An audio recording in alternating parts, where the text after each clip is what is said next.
Hey yo, what's good fam? Your boy's back, and today we got the darkest, most jaw-dropping breakdown in hip-hop diss track history. I'm talking about Kendrick Lamar's Meet the Grams. This nigga Kendrick, a psychopath, bro. Bro, you scaring me, bro. Oh, nigga, it's getting dark now. The track that didn't just go at Drake, it went at his whole bloodline, his crew, his legacy, and left the internet shook. This is the one that made even Kendrick fans uncomfortable, like, yo, did he really just say that? If you ready for the realest, rawest analysis, breaking down every loaded line from the allegation section, the bars that expose the darkest secrets about Drake's family, OVO, and his fatherhood, smash that like, hit subscribe, and let's get into it.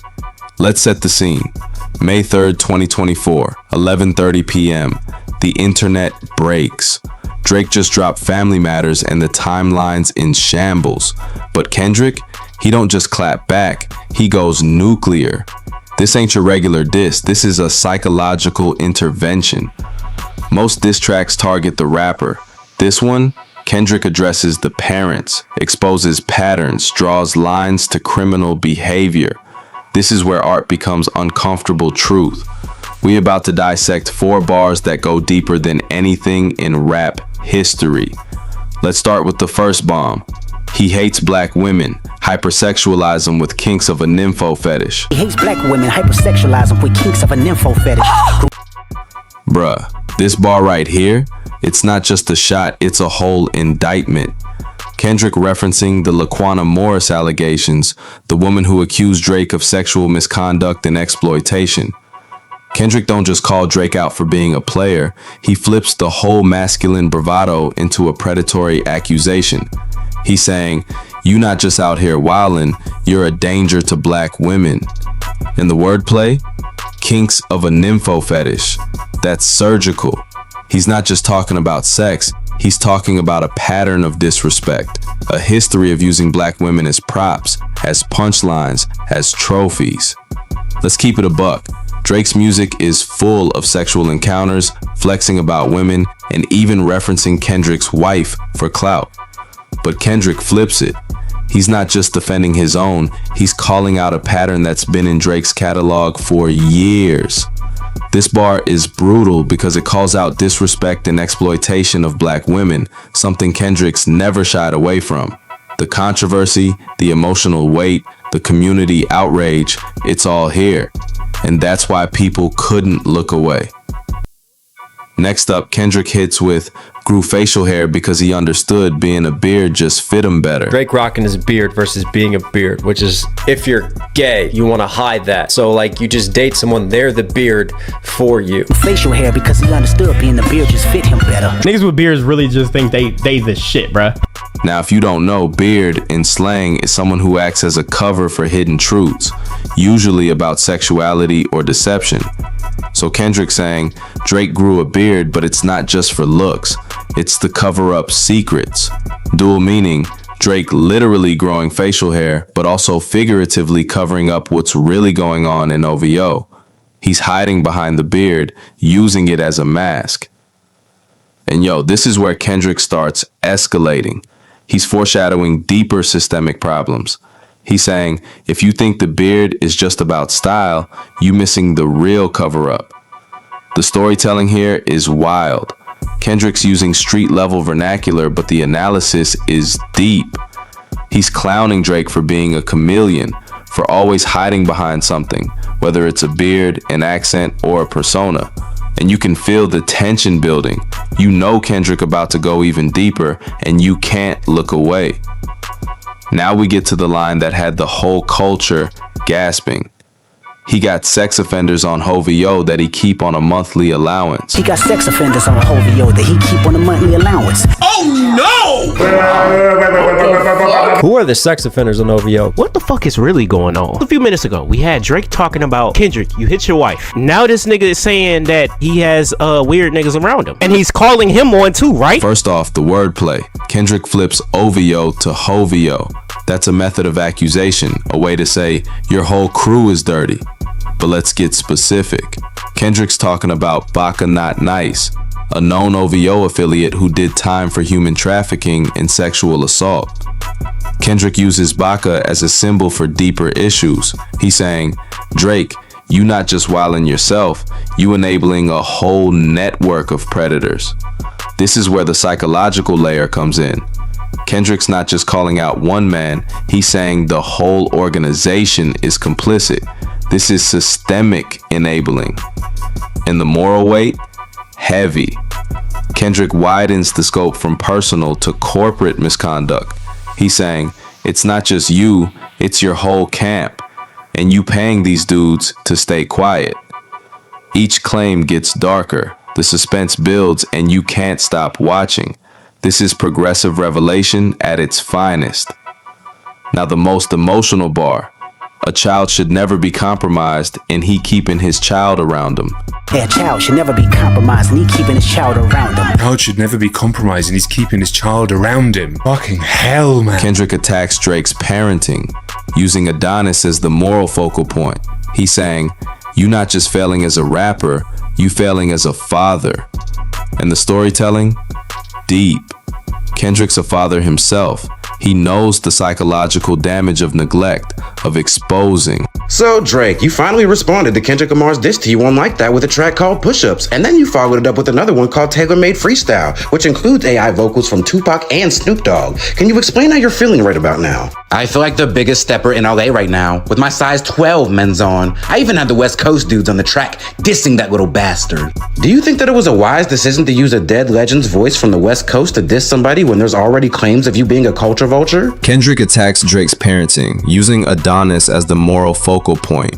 He's saying, you not just failing as a rapper, you failing as a father. And the storytelling? Deep. Kendrick's a father himself. He knows the psychological damage of neglect, of exposing your child to danger. He's not just roasting, he's pleading for Adonis. The shock value here is real. Kendrick forces the hardest line. You keep your child around sex offenders. That's not just a diss, that's an ethical outrage. And it ties back to the failures of Drake's own father, Dennis Graham. The generational cycle is complete. Kendrick saying, your dad failed you, now you failing your son. The community felt this. The empathy, the outrage, the shared pain. This is where Kendrick forces the audience to confront the real consequences of celebrity dysfunction. Let's zoom out. Why did Kendrick layer these bars this way? He starts with personal misconduct, escalates to organizational abuse, and ends with child safety. It's an uncompromising moral argument, each accusation intertwined with the next. Kendrick saying, if you stay silent on these allegations, you complicit. If you defend Drake, you defending child endangerment. And the structure? Genius.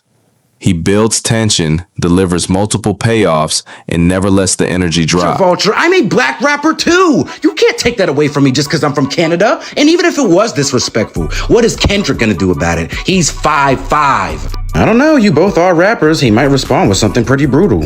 It's already been 2 weeks and we haven't heard shit from this guy. And do you know why? Because he's scared of me. He's scared of the sixth god. And if he's not, go tell that boy to drop, Drake. drop. Drake. What? Kendrick dropped. What? Let's compare this to other beefs. Nas versus Jay, personal attacks. Pac versus Big, coastal warfare. Pusha versus Drake, family secrets exposed. But this is organizational indictment. This is saying your whole business is corrupt. Kendrick elevated the game.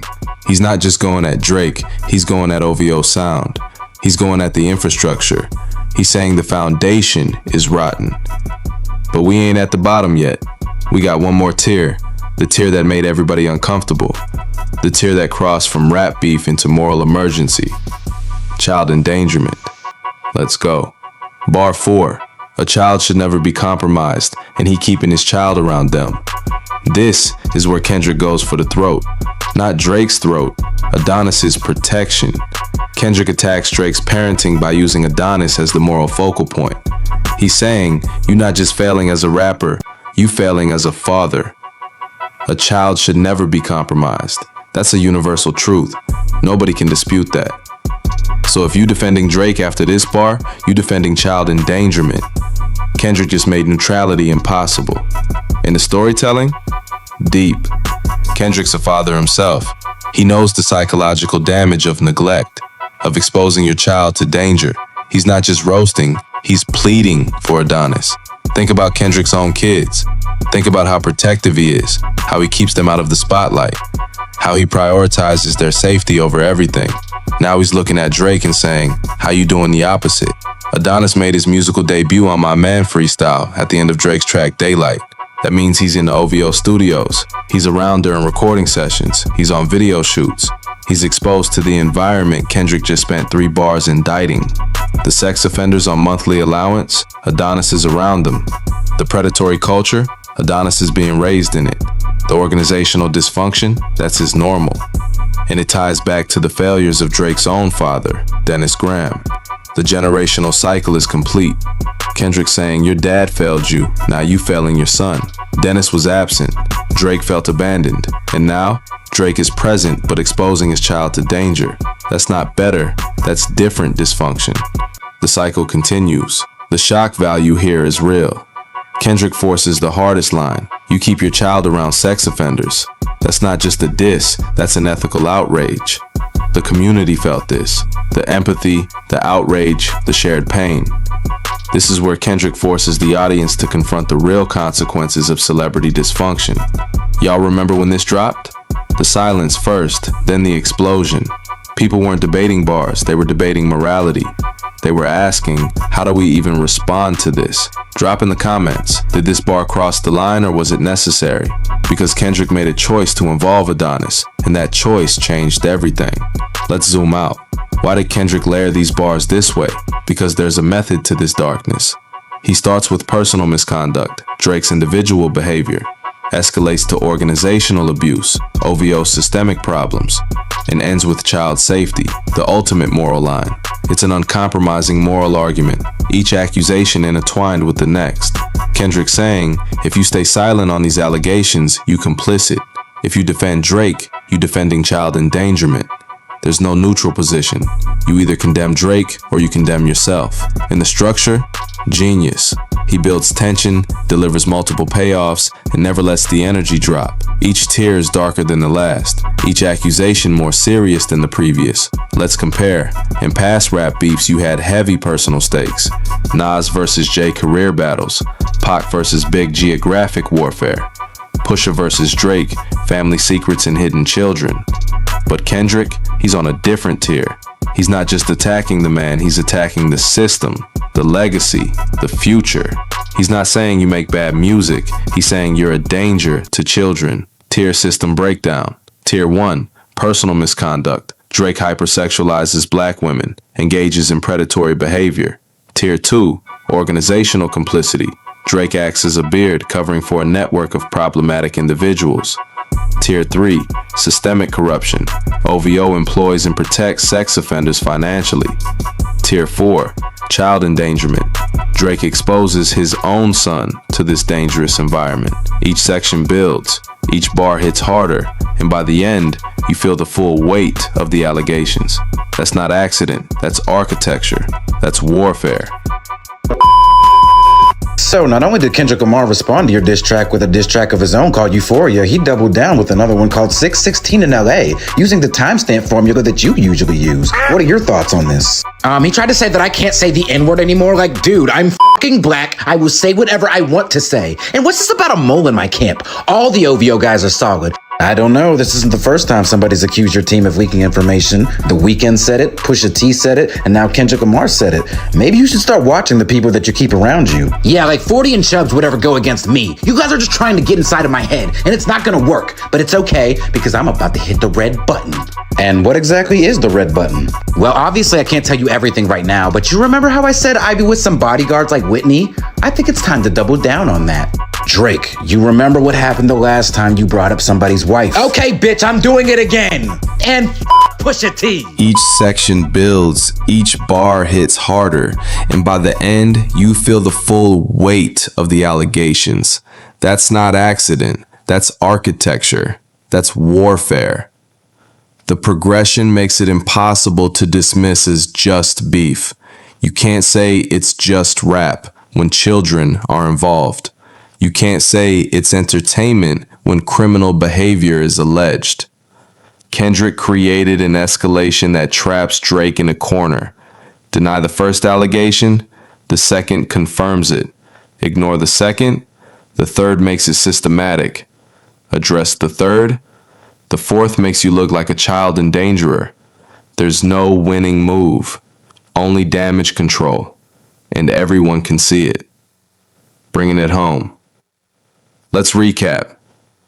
Kendrick's Meet the Grams allegations section is the darkest, most impactful set of bars in diss track history.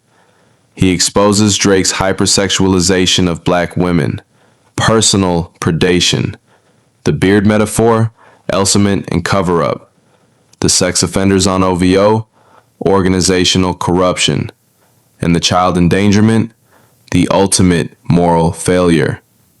4 bars, 4 tears, complete devastation.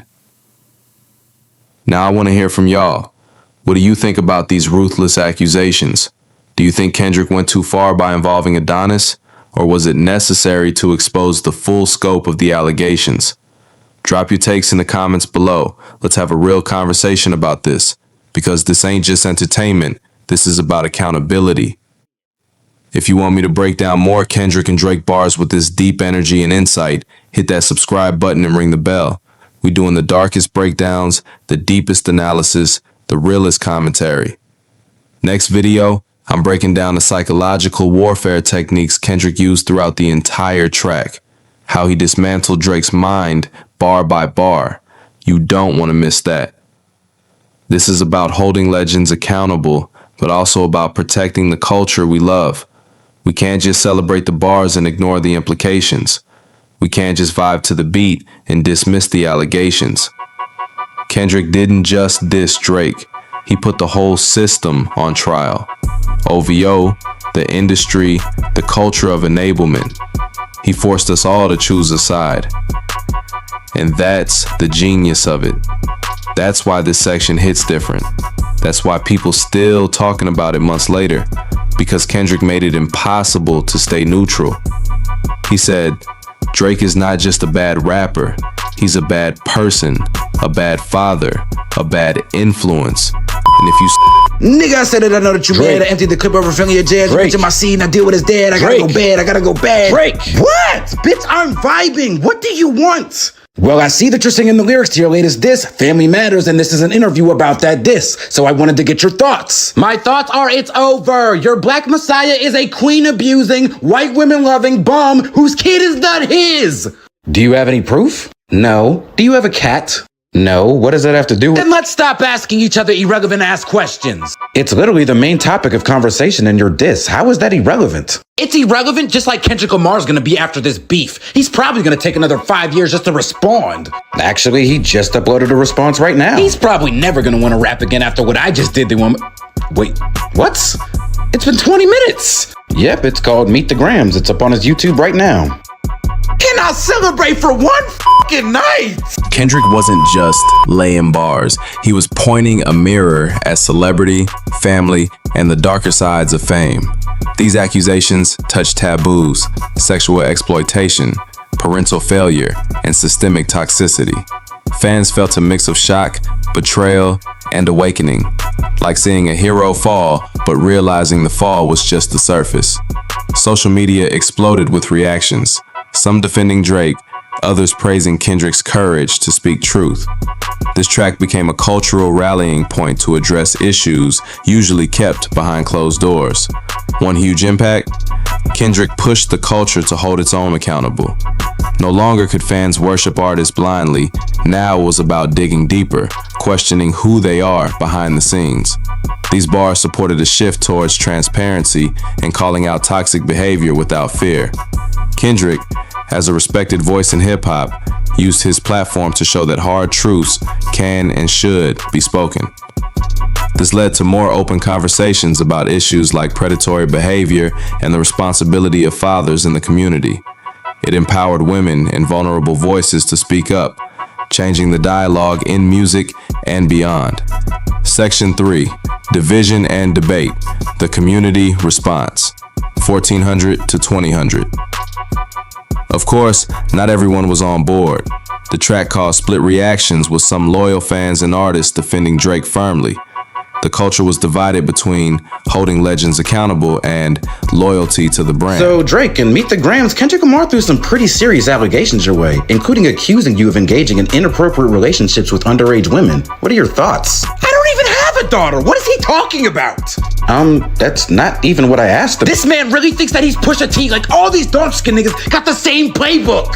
Okay, but can you please at least address the allegations of you being a pet? And some of y'all are really eating this up. Like, what have I ever done to make y'all think I would lie about something like this? Didn't you hide Adonis from the world too? I wasn't hiding my kid from the world. I was hiding the world from my kid. Drake. Drake? The nigga that got bodied by Pusha T? The nigga that hiding his kid from the world, but his world wouldn't hide from the kid? Aubrey Graham in a wheelchair? Drake? Yes! Y'all niggas better stop playing with me. This created a vibrant, sometimes heated debate on social media, podcasts, and radio shows.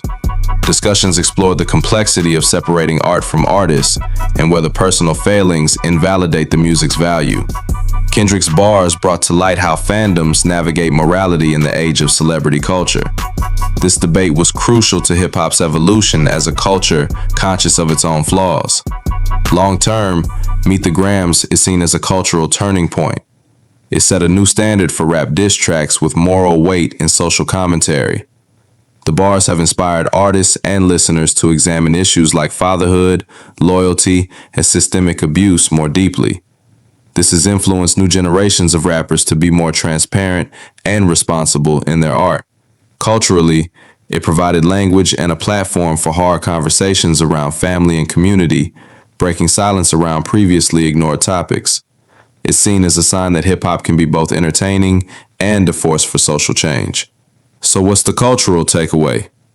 Meet the Grams is more than a track. It's a reflection of a community holding itself accountable and growing through painful truths. How do you feel about these bars? Have they changed your view of Kendrick, Drake, or hip-hop itself? Drop your thoughts below, and if you want more breakdowns that hit you with both fire and food for thought, smash that subscribe button and ring the bell. This is about keeping hip-hop real, raw, and responsible. Big ups for rocking with me. Stay woke, stay loyal to the culture, and I'll catch you next time. Peace.